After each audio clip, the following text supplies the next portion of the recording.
There is a very specific type of silence that only exists when you realize the people you are sitting with have decided you are no longer leaving the room. It is not the silence of peace, but the heavy, suffocating silence of a trap finally snapping shut around your neck.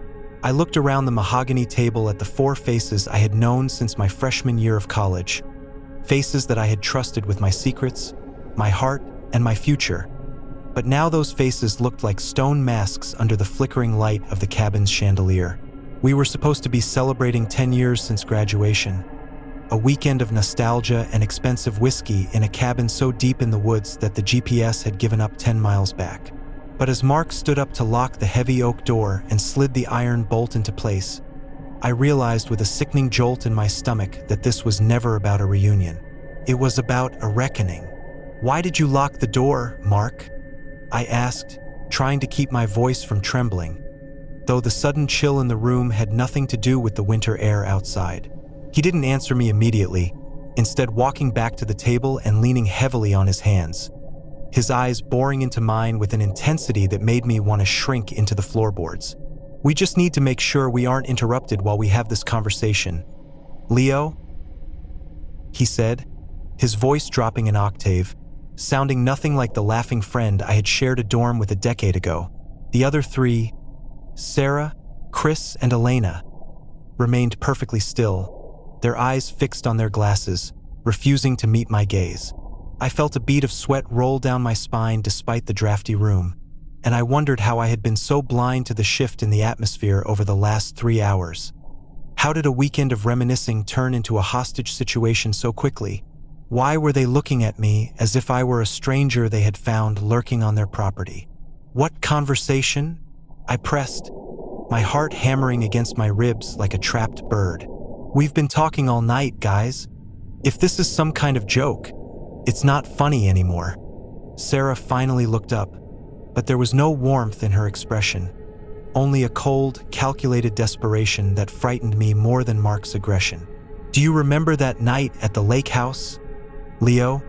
Junior year?" she asked softly, her voice echoing in the rafters of the cabin. I felt the blood drain from my face. I knew exactly which night she meant, the night we had all sworn to bury and never speak of again, the night that had haunted my dreams for 10 long years. "We agreed we would never bring that up," I whispered, my hands shaking so violently I had to hide them under the table. "We agreed because we thought everyone was on the same page. But then I saw your car parked outside the precinct last Tuesday," Chris said, his voice tight with an anger that had been simmering for a long time. I froze. I had gone to the police station for a simple parking permit, a mundane errand that had nothing to do with the past, but in their paranoid minds, I was the leak. I was the loose thread that was about to unravel their perfect, professional lives. I wasn't talking to them about that. "I swear to you, I would never," I pleaded, but the more I defended myself, the more their expressions hardened into masks of pure survival. The tension in the room was a physical weight, pressing down on my lungs until I could barely breathe. Outside, the wind howled through the pines, a lonely, desolate sound that reminded me just how far we were from help. There were no neighbors for miles, no cell service, and the only car keys were in Mark's pocket.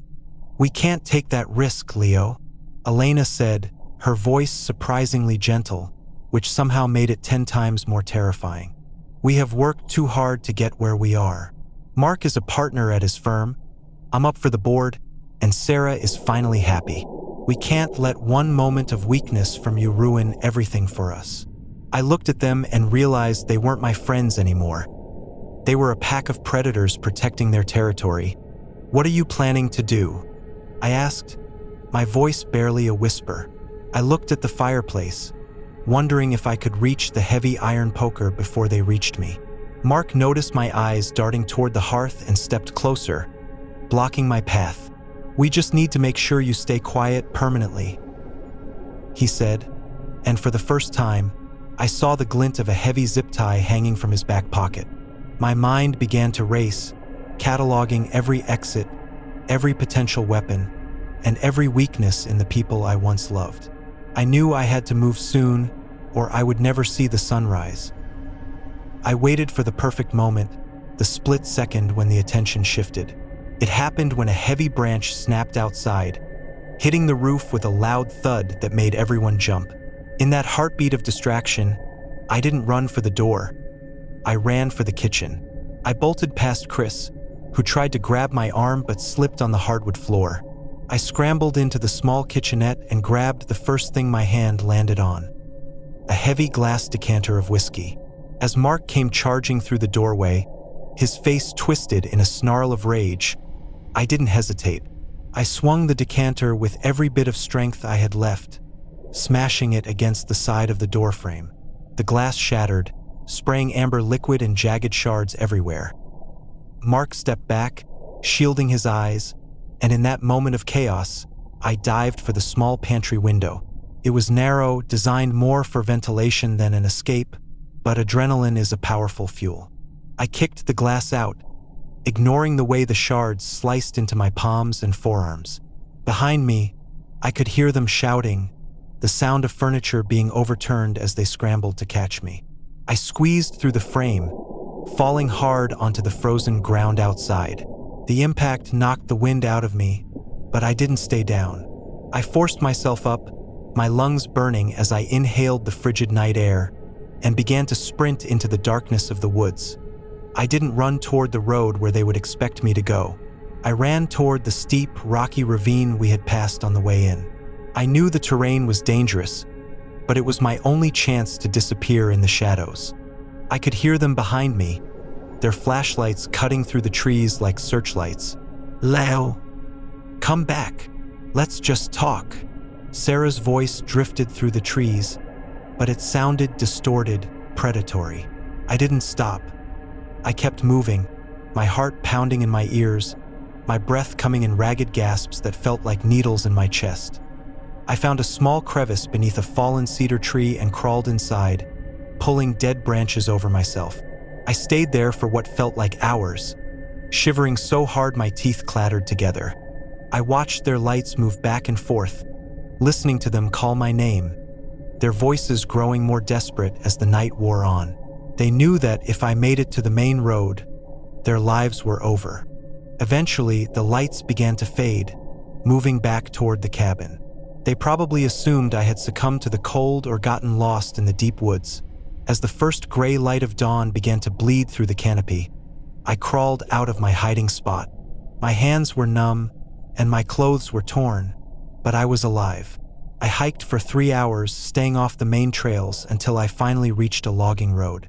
A passing truck driver saw me, a bloody, shivering wreck of a man, and pulled over. He didn't ask questions. He just gave me his coat and drove me straight to the nearest town. As I sat in the back of that truck, watching the woods disappear in the rearview mirror, I realized that the people I had called my best friends were gone long ago. I had been mourning ghosts for 10 years, and I was lucky I didn't become one myself. I told the police everything, not just about the night at the cabin, but about the night at the lake house 10 years ago. I watched from the safety of the station as the patrol cars headed out to the woods to bring them in. Turns out, when you're backed into a corner, you find out exactly who someone is. And sometimes, the person you thought you knew best is the one you should have been running from all along. I was staring at my reflection in the darkened kitchen window when I saw the side gate swing open, and for a heartbeat, I thought it was just the wind, until a man stepped into the light of the motion sensor with a grin that I hadn't seen in a decade, but recognized instantly. It was the kind of smile that didn't reach the eyes, a jagged, uncomfortable expression that belonged to Marcus, a man I used to call my best friend before he vanished from our hometown under a cloud of rumors and missing money.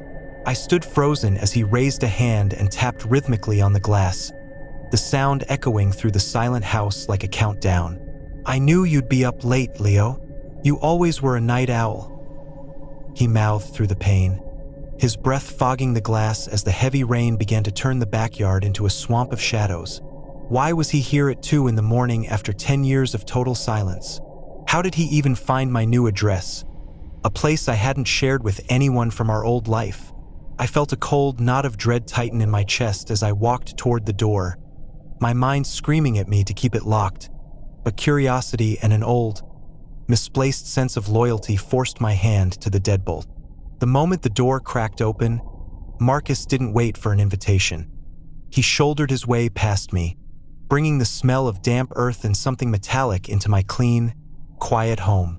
He dropped a heavy, mud-stained duffel bag on my hardwood floor with a thud that sounded far too solid for a bag filled with just clothes. "You look like you've seen a ghost, man. Aren't you going to offer an old friend a drink?" he asked, his voice rasping as he peeled off a soaked trench coat and tossed it over my white sofa without a second thought. I watched him move through my living room with a strange, predatory confidence, his eyes scanning my belongings as if he were appraising them for an auction. "Marcus, it's the middle of the night. You can't just show up here like this. What do you want?"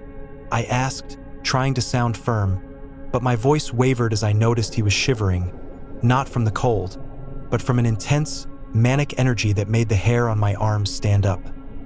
He turned to look at me, and in the dim light, I saw the dark circles under his eyes and the way his hands wouldn't stop twitching at his sides. "I'm in a bit of a spot, Leo.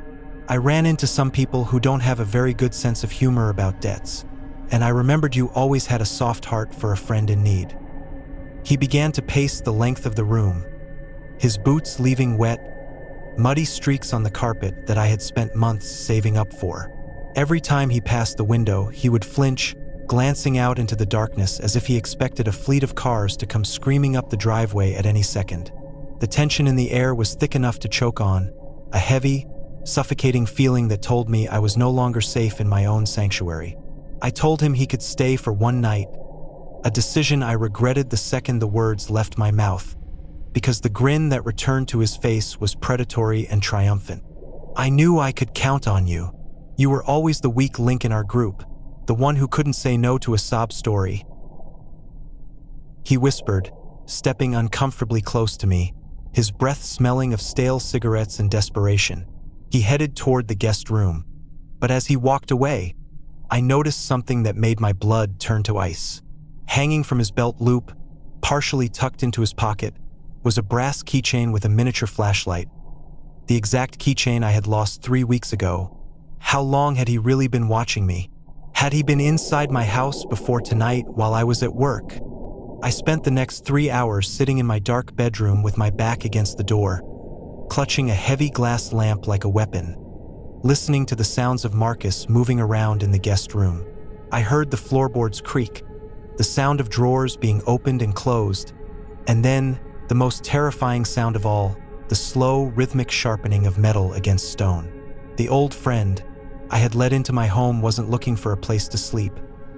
He was looking for a way to erase his problems, and I was starting to realize that I was the biggest problem he had left. Around 4 in the morning, the house went deathly quiet, a silence so profound that I could hear the ticking of the clock in the hallway. I decided I couldn't wait for him to make the first move, so I slipped off my shoes and crept out into the hall, my heart pounding so hard I was sure he could hear it through the walls. I reached the guest room and found the door standing wide open. The bed was perfectly made, untouched, but Marcus's heavy duffel bag was gone. I felt a momentary surge of relief, thinking he had finally left, until I heard a faint, scraping noise coming from the basement stairs. I crept toward the basement door, my hands shaking as I gripped the handle, and when I looked down into the darkness, I saw the faint glow of a flashlight moving near my tool bench.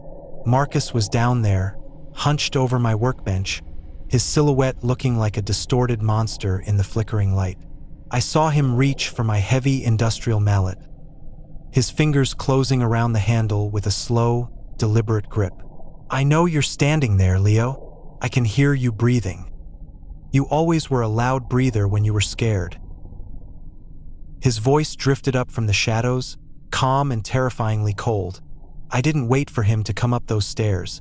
I slammed the basement door shut and threw the heavy iron bolt that I had installed for child safety years ago, the metal clicking into place just as Marcus threw his weight against the wood from the other side.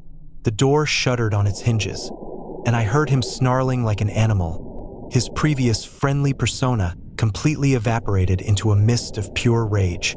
"Open the door, Leo. You don't want to make this harder than it has to be. I just need your car and your phone, and then I'll be gone," he screamed, his voice muffled but full of a violent intent that made me collapse against the wall in terror. I didn't argue with him. I didn't say a word. I grabbed my phone from the kitchen counter and dialed the emergency services, my voice a frantic whisper as I explained the situation to the dispatcher. While I waited for the sirens to break the silence of the night, I moved my heavy dining room table in front of the basement door, stacking chairs on top of it to create a barricade that not even a man fueled by adrenaline could break through. I stood back, watching the door shake as he hammered on it with the mallet, the wood beginning to splinter in places, but the bolt held firm.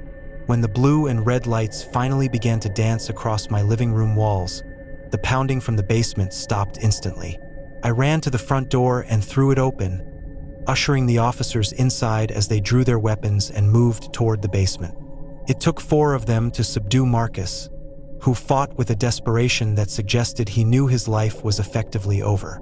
As they led him out in handcuffs, his face bruised and his eyes wild, he stopped in front of me and spat on the floor. "You were always the lucky one, Leo, but luck eventually runs out," he hissed before they shoved him into the back of the patrol car and drove away into the fading night. I sat on my front porch as the sun began to rise, watching the rain wash the mud from my driveway, but the feeling of safety didn't return. I looked down at the brass keychain the police had recovered from his pocket, my keychain, and realized that the person I had known 10 years ago was dead and gone. In his place was a stranger who had spent weeks studying my life just to find a way to take it. I went inside and began the long process of changing every lock in the house, knowing that from now on, I would never answer a knock at the door after dark again. There is a specific kind of dread that settles in your marrow when you hear a sound that shouldn't exist, like the heavy thud of a security door closing when you were supposed to be the only person left in a 20-story office building. I sat in my cubicle, the only light coming from the twin monitors that were casting a ghostly blue glow over my face, while the rest of the floor was a graveyard of empty desks and silent printers. I had stayed late to finish the quarterly audits, a task that required the kind of silence only midnight can provide. But as the distant hum of the ventilation system cut out, I heard it again, the unmistakable sound of leather shoes clicking rhythmically against the polished marble of the lobby downstairs. I checked my phone, but the screen remained dark, and I realized with a jolt of static fear that the building's main power had been diverted, leaving me trapped in a fortress of glass and steel with someone who clearly knew how to bypass the night guard. I leaned back in my chair, my breath hitching as I stared at the row of elevators at the end of the long, dark hallway, watching the digital floor indicator begin its slow, agonizing crawl upward from the lobby. Who would be coming up to the accounting firm at 1 a.m. on a Tuesday? The elevator pinged, a cheerful, mechanical sound that felt like a death knell in the oppressive silence. And the doors slid open to reveal a man whose silhouette was instantly familiar, even after 7 years of trying to erase him from my memory. It was Elias, my former business partner, a man who had spent the last several years behind bars because of a mathematical error that I had walked away from cleanly while he took the full weight of the fall. He didn't rush toward me. Instead, he stepped out of the elevator and began to walk slowly, his hands buried deep in the pockets of a high-end wool coat that looked far too expensive for a man who had just been released from a state penitentiary. "You always did like the view from the top, didn't you, Julian?"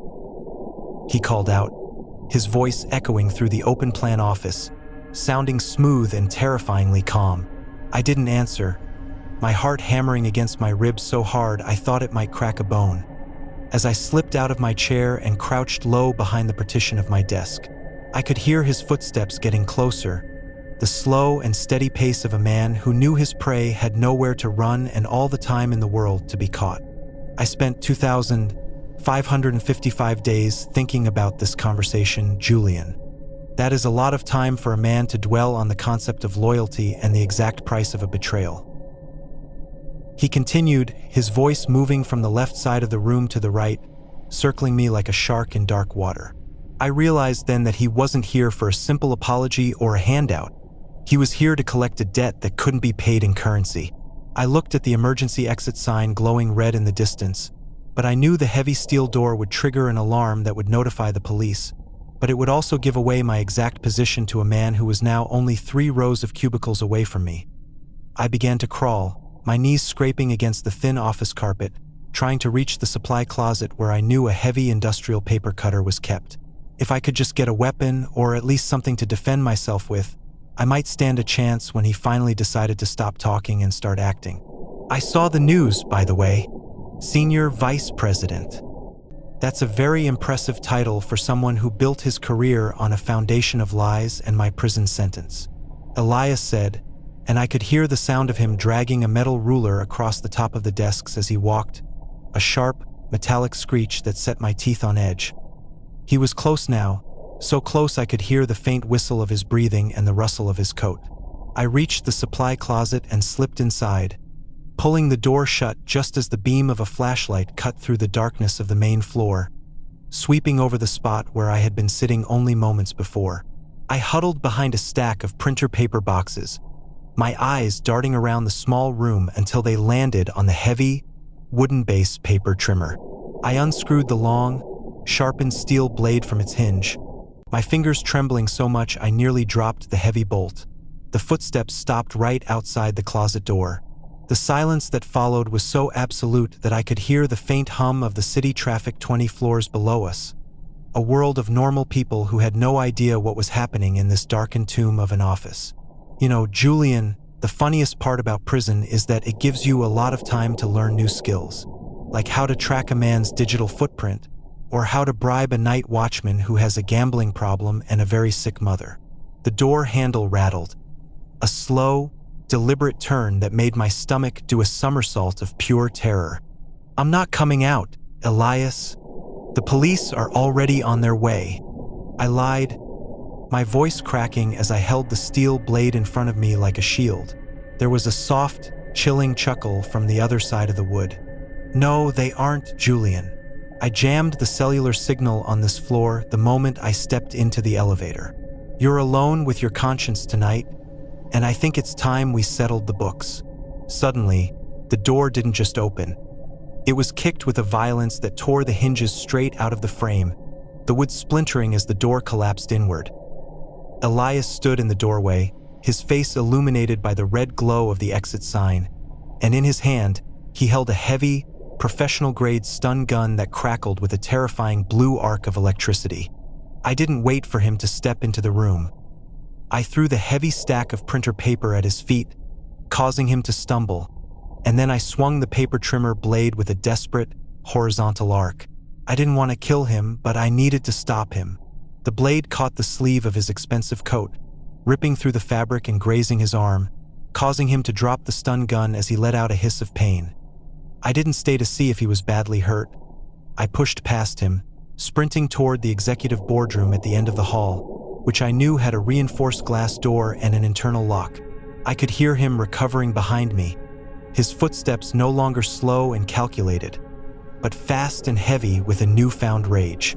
I dove into the boardroom and slammed the glass door, turning the deadbolt just as his shoulder slammed into the transparent barrier. The glass was tempered and thick, but the force of his impact sent a web of cracks radiating from the center, a beautiful and terrifying pattern of impending failure. "Open the door, Julian. You think this glass will protect you?" He screamed, his face pressed against the cracks, looking like a shattered reflection of the man I used to know. He began to strike the glass with the heavy base of the stun gun, each blow making the entire wall shudder. I backed away toward the massive mahogany conference table, realizing that I was trapped on the 20th floor with no way out but the window. But then I remembered the fire suppression system, a high-tech gas-based system designed to choke out oxygen to protect the servers in the adjacent room. I ran to the wall panel, breaking the emergency glass and pulling the manual override lever. Instantly, a deafening alarm began to blare, and a thick white mist of FM 200 gas began to hiss into the boardroom and the hallway from the ceiling vents. It wasn't toxic, but it was designed to displace oxygen rapidly to kill a fire. Elias stopped hitting the glass, his eyes widening as he realized the air was thinning. He began to cough, his movements becoming sluggish as the gas filled the corridor, making it impossible for him to stay conscious for long. I pulled my shirt over my nose and mouth, hunkering down near the floor where the last bit of breathable air remained. I watched through the cracked glass as Elias tried to stumble back toward the elevators, but the lack of oxygen took his legs out from under him. He collapsed to the carpet, his hands clawing at his throat for a moment before his eyes rolled back and he went completely still. I waited, counting the seconds in my head, until I heard the heavy boots of the fire department and the police coming up the stairs, alerted by the automated fire alarm that my manual override had triggered. The firefighters broke through the boardroom door and dragged me out, my lungs burning as I inhaled the fresh air of the stairwell. They found Elias unconscious in the hallway and began to administer oxygen before cuffing him to a gurney. As they wheeled him past me, his eyes flickered